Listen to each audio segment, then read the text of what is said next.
El rugido de los aficionados, el ritmo de las porras, la intensidad en la cancha. Esto es más que solo un partido de fútbol. Con DraftKings Sportsbook, esta es tu oportunidad de convertir cada jugada en una gran ganancia. Descarga la app de DraftKings Sportsbook y usa el código HEART. Ese es el código HEART para que los nuevos usuarios reciban $200 en bonus bets al instante cuando apuestes solo $5. En asociación con DraftKings, la corona es tuya. ¿Problemas con el juego? Llama al 1-800-GAMBLER. En Nueva York, llama al 877-8-HOPE-NY o envía un mensaje de texto con la palabra HOPE-NY al 467-369. En Connecticut, hay ayuda disponible para problemas con el juego. Llama al 888-789-7777 o visita ccpg.org. Juega responsablemente. En nombre de Boot Hill Casino Resort, Kansas. Debe ser mayor de 21 años. La elegibilidad varía según la jurisdicción. No válido en Ontario. Pueden aplicarse cargos en Illinois. Las apuestas de bonos son de un solo uso. La apuesta no se incluye en las ganancias y caducan después de ser otorgadas. La oferta finaliza el 29 de septiembre 2025 a las 11:59 p.m. hora del este. Los términos en DraftKings.com/sportsbook/promos.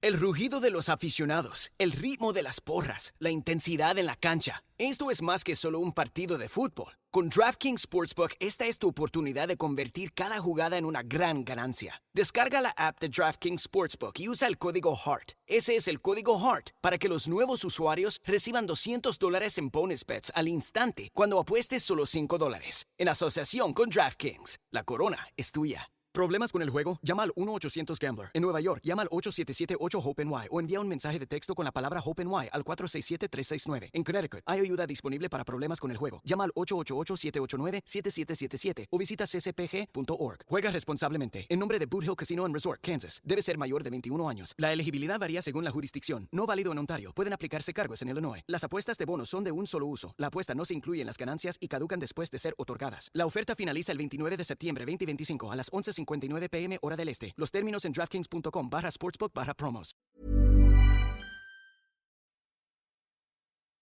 Just a quick heads up, this is part 2 of a 2-part story. So if you haven't listened to the first part, you may want to go back and have a listen. With robbery ruled out, investigators turned a sharp eye to those connected to the Grubers. Was this massacre an act of vengeance, passion, or madness? Early suspicion fell on the man who led the search party, Lorenz Schlittenbauer. Lorenz was a neighbour and had been romantically involved with Victoria Gabriel in the past. In the conservative village, it was openly known that after Victoria's husband had died in World War I, she and Lorenz became intimate. Victoria gave birth to baby Joseph in 1919, and Lorenz was widely believed to be Joseph's father. He even paid alimony for the child at one point. There was talk that Victoria and Lorenz hoped to marry, but Andreas Gruber, Victoria's own father, disapproved, and the relationship soured. In the aftermath, Lorenz married another woman, who bore him a child that tragically died in infancy. The town grapevine recalled these dramas, and now, with Lorenz's behaviour at the crime scene, eyebrows were raised. I'm Sarah Powell, and this is Obscurata, because some stories have no ending.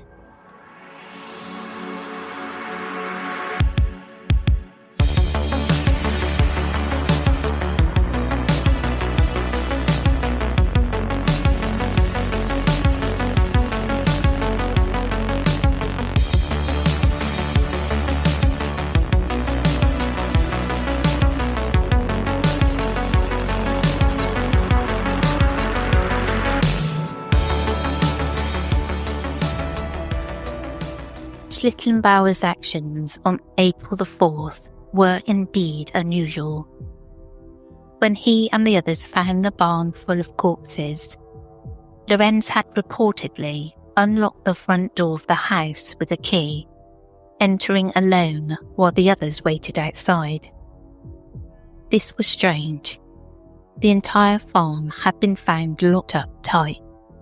The search party had to break a gate to gain entry, how did Lorenz have the key to the front door?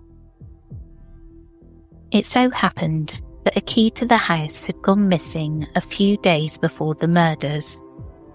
Some wondered if Lorenz had secretly obtained it beforehand. Schlittenbauer later claimed that he entered the house looking for his son Joseph, hoping the child might still be alive. As for the key, he suggested Victoria might have given him one during their relationship, or that he found it on the spot. This was never proven. Inside the house, Lorenz's handling of the bodies, supposedly moving them, and even disturbing the corpses before police arrived, also struck others as suspicious. Villagers noted that he appeared oddly calm and matter-of-fact at the scene, exhibiting little of the shock that one might expect when confronted with the butchered remains of people he knew well. Was this simply stoic composure, or the nonchalance of a man who already knew what he would find?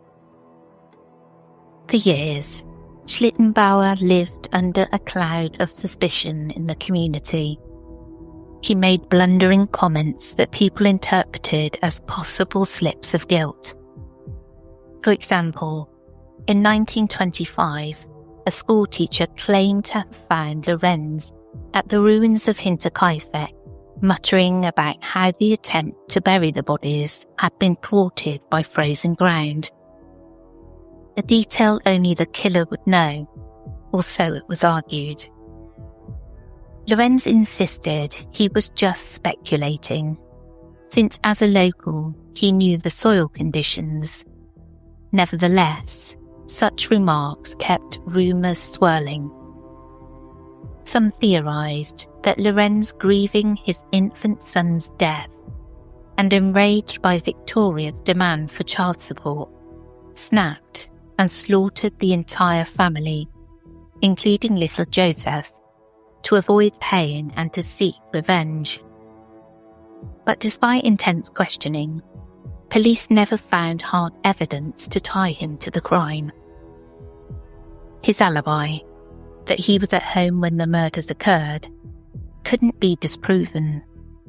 In later years, Schlittenbauer grew tired of the accusations and even successfully sued some accusers for slander, defending his name in court. By the time of his death in 1941, no charges had ever been filed against him, and officially he remained just one of the suspects. To this day, though, many armchair investigators believe that Lorenz Schlittenbauer's complicated ties to Victoria and Joseph make him the prime suspect that got away. Another early theory fixated on Victoria's late husband, Carl Gabriel. Carl had been reported killed in December 1914 on a World War I battlefield in France, but crucially, his body was never recovered.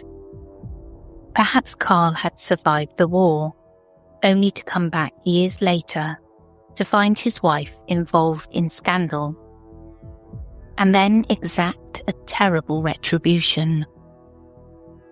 The vengeful ghost husband returning from the dead. But investigators tracked down Carl's former comrades, who confirmed Carl Gabriel had indeed died in the war, and several had seen his corpse. There was no doubt about his fate. The theory of an undead husband killer fizzled out almost as soon as it was proposed. There were other suspects too. Over time, police rounded up and interrogated a rogues gallery of local ne'er-do-wells and anyone who might have borne a grudge against the Grubers. Among them were the Bichler brothers, ex-farmhands who had worked on Hinterkaifeck and knew the layout. A former maid, Präsenz Reuger, told police that Anton Bichler had often spoken ill of the Grubers, and once said the family ought to be dead. She also noted the normally aggressive farm dog never barked at Anton, perhaps indicating he could move around the farm without alarming the family. Weiger even reported that one night she woke to see a stranger outside her window, whispering questions about the family. She believed this trespasser was Anton's brother Carl, possibly scouting the property. The maid's statement suggested the Bitchlers might have conspired with another acquaintance, George Siegel, who had helped with harvest and knew of the Gruber's wealth. Siegel admitted he was familiar with the farm and had even carved a new handle for a mattock found there, eerily likely the murder weapon. But no solid evidence could tie the Bitchlers or Siegel to the murders. They had alibis and, beyond dark gossip, nothing concrete linked them to the crime. Still, the maid's testimony shows how simmering local grudges and gossip flavoured the investigation. Then there were the Thaler brothers, known for petty crimes in the area. This lead also came from maid Weiger, who claimed one of the Thaler brothers, Joseph, had crept to her window one night, asking prying questions about the family's rooms and wealth. Joseph Thaler allegedly bragged that he knew which family member slept in which room, and hinted he was aware the Grubers kept a lot of money hidden on the farm. Weiger even described Joseph Thaler glancing up toward the machine house roof during that clandestine chat, almost as if considering an entry point. The police checked out the Thalers, but again couldn't build a case. The brothers had reputations as thieves, but mass murder was another matter, and nothing definitive placed them at Hinterkaifeck.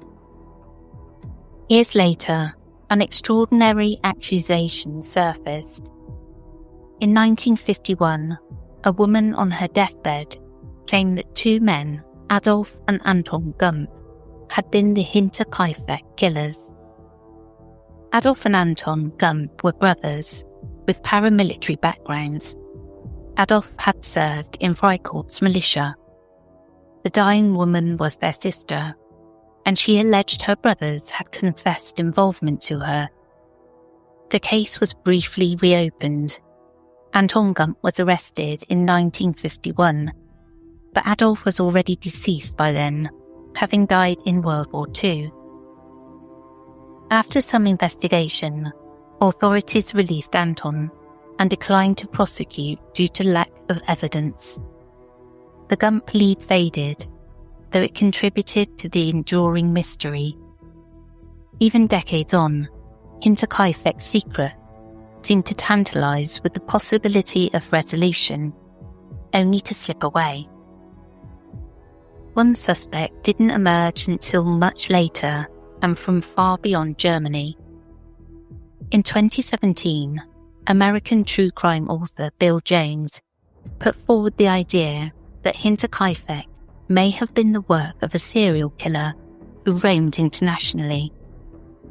James pointed to a man named Paul Müller, a German immigrant suspected in a string of family murders in the United States in the early 1900s. These crimes, including the infamous Fistula Axe murders of 1912 in Ohio, involved whole families bludgeoned to death with farm tools, with the killer vanishing into the night. The similarities to Hinterkaifeck are chilling. Random rural homes, families killed with blunt instruments, often an axe, and possible sexual motivation in some cases. James theorised that Müller could have returned to Europe and continued his bloody work, and that the Hinterkaifeck murders might fit his pattern. But there is no direct evidence of Müller's presence in Germany at that time. Beyond these suspects, Investigators examined numerous others, disgruntled neighbours, rival suitors, or itinerant criminals. Each theory had tantalising pieces of the puzzle, but none fit perfectly. One especially lurid theory even suggested that Andreas Gruber himself was the true target, murdered for his monstrous abuses. It was an open secret that Andreas had a grossly inappropriate relationship with his daughter Victoria. In fact, court documents showed that years before, Andreas had been jailed for incest, and shockingly, Victoria, as the victim, was also legally punished. The village knew the Gruber family was deeply troubled. Joseph, the 2-year-old, was rumoured to be the product of this incestuous union between father and daughter. Some speculated that perhaps an enraged outsider, maybe Victoria's ex-lover, or some other relative, had decided to wipe out the family, to end the shame or to exact revenge for the abuse. But the murder weapon and method didn't suggest a mercy killing or family honour vendetta. It was too savage, too calculated. None of the wounds were self-inflicted, so neither Andreas nor anyone on the farm could have been the executioner in a murder-suicide scenario. This had to have been an external killer, and so the question remained, who was it? Despite exhaustive interviews, over 100 suspects interrogated over the years, and various arrests, every lead eventually hit a dead end. By 1923, the official investigation stalled, and the case went cold, although it was never forgotten. In the wake of the massacre, as official inquiries sputtered out, an official narrative took root. The sheer eeriness of the Hinterkaifeck murders, the unexplained events beforehand, the killer's lingering presence, the lack of resolution, gave rise to legends and folklore that persist to this day. Locals in the 1920s spoke about the farm as an accursed place. After the homestead was demolished in 1923, no one dared rebuild there. The land was left fallow for a long time. People who lived nearby would deliberately avoid the former farmstead when walking home at night. They said the spot felt cursed or unholy, and that a heavy darkness lingered where the Grubers had met their end. A stone shrine was erected down the road, more as a memorial to the dead, but perhaps also a way to ward off whatever evil still lurked in that lonely plot of land. Children in the neighbouring village were warned by their parents, "Don't wander into those woods near Hinterkaifeck. Don't go near the old Gruber place." In the years after the murders, tales of a haunting proliferated. Some claimed to hear disembodied footsteps crunching over the snow on winter nights, always stopping at the place where the house once stood, and never returning back to the forest. This ghostly reenactment of the mysterious footprints Andreas had seen became a favourite scary story. The idea that the murderer had effectively materialised out of the woods like a demon, then vanished, led some superstitious souls to wonder if something supernatural was at play.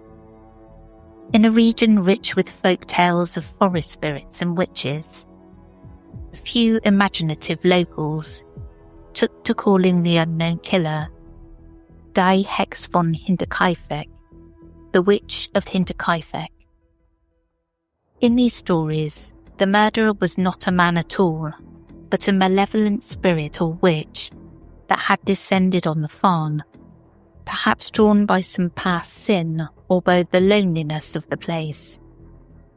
Such notions were, of course, fueled by fear and the inability of the law to find a human culprit. Contemporary newspapers of the time mostly stuck to the facts, but even they described the scene in words that evoked horror and dread. As years passed with no solution, the Hinterkaifeck murders took on the aura of a dark fairy tale, the kind told by grandparents at the fireside to scare children into coming home before dark. And for decades, locals swapped claims of strange lights or sounds near the old farmstead at night. It didn't help that in 1927, a mentally disturbed stranger in a nearby town suddenly blurted out a confession to the murders under cover of darkness, then fled into the forest, never to be identified. Officially, the Hinterkaifeck case remains unsolved. The files were closed in 1955 without any killer charged. Yet the investigation was never completely forgotten by German authorities. Over the years, the case was reopened several times as new tips or technologies emerged, but each attempt ran into the same brick wall of scant evidence.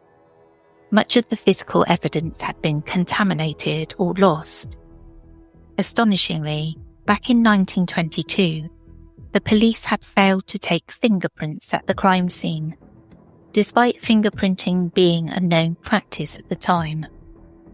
A century later, there was little to work with, no DNA, no murder weapon, until its belated discovery in the attic, which by then proved inconclusive, and no surviving witnesses. In 2007, a team of German police academy students took on Hinterkaifeck as a cold case study, hoping to apply modern investigative methods to old evidence and witness statements. They combed through the original files and compiled all the clues anew. In their final report, the students agreed that the original investigators had done their best with the tools of the 1920s, but they noted critical forensic lapses, like the missed fingerprints that might have made a difference. The cadets used modern profiling to assess suspects and even considered whether contemporary forensic science could yield anything from preserved evidence. But virtually none of the 1922 evidence remained to test. Ultimately, the 2007 review did identify a prime suspect using contemporary criminological thinking. In fact, all the student investigators independently arrived at the same individual as the likely perpetrator. But out of respect for living relatives of that suspect, the authorities chose to keep that conclusion secret. They did not publicly name the person, acknowledging that after so long, and with the suspect deceased, a formal accusation would only cause pain to descendants. It's widely believed by amateur researchers that the suspect in question was Lorenz Schlittenbauer, the often accused neighbour, given that he has surviving family in the area and has long been the favoured culprit in popular lore. But this remains conjecture. The police have never confirmed the name, effectively closing the circle on the mystery, with a tantalising hint that they might know but won't tell. El rugido de los aficionados, el ritmo de las porras, la intensidad en la cancha. Esto es más que solo un partido de fútbol. Con DraftKings Sportsbook, esta es tu oportunidad de convertir cada jugada en una gran ganancia. Descarga la app de DraftKings Sportsbook y usa el código HEART. Ese es el código HEART para que los nuevos usuarios reciban $200 en bonus bets al instante cuando apuestes solo $5. En asociación con DraftKings, la corona es tuya. ¿Problemas con el juego? Llama al 1-800-GAMBLER. En Nueva York, llama al 877-8-HOPE-NY o envía un mensaje de texto con la palabra HOPE-NY al 467-369. En Connecticut, hay ayuda disponible para problemas con el juego. Llama al 888-789-7777 o visita ccpg.org. Juega responsablemente. En nombre de Boot Hill Casino and Resort, Kansas. Debe ser mayor de 21 años. La elegibilidad varía según la jurisdicción. No válido en Ontario. Pueden aplicarse cargos en Illinois. Las apuestas de bonos son de un solo uso. La apuesta no se incluye en las ganancias y caducan después de ser otorgadas. La oferta finaliza el 29 de septiembre 2025 a las 11:59 p.m. hora del este. Los términos en DraftKings.com/sportsbook/promos. One enduring legacy of the case is cautionary. The tale of Hinterkaifeck is often cited in Germany as an example of the ultimate uncanny crime, where home is not safe and where danger literally lurked above in the rafters. And that's the end of this story. I hope you enjoyed. If you'd like to support this podcast, you can do so by visiting patreon.com/The Whispering Woods, where for £2.50 a month you can listen completely ad-free. You can also subscribe to Apple Premium, where for $4.99 a month you can listen to this podcast and our other podcast, The Whispering Woods, ad-free. Episodes on Patreon and Apple Premium are also released early. I want to say a quick thank you to Rog for fact-checking and editing, and as always, stay curious and sleep with the lights on, just in case.